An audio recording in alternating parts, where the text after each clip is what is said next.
Hey everybody, Wes with 180 here again, coming back to you with our little branding series that we're doing.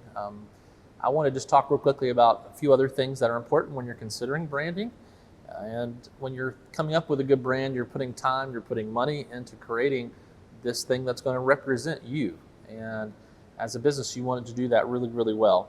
So I think three other things I wanted to share quickly were, one, coming up with a brand that is current. Now, and everything, just like every other form of design, trends change.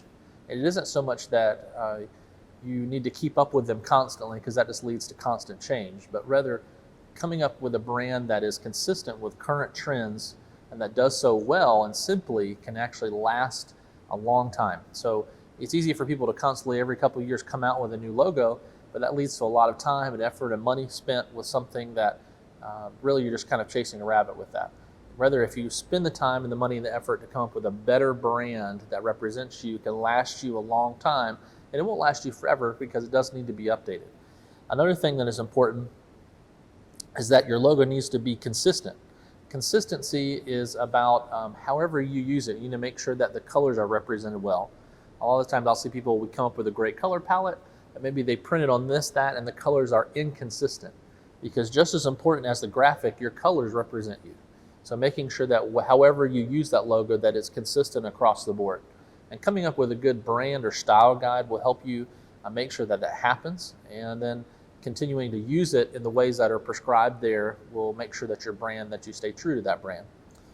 The last thing I want to talk about is a good brand is complementary. And what I mean when I say complementary is that it complements who you are. So depending on your industry, your business and what you're doing, it's going to be something that helps describe that well. So if you're going to be using it on a vehicle, say you have a home services company and you're looking at trying to use it on all your trucks and put it on there, having that in mind during the branding project is going to help create something that is complementary to your business and to your industry.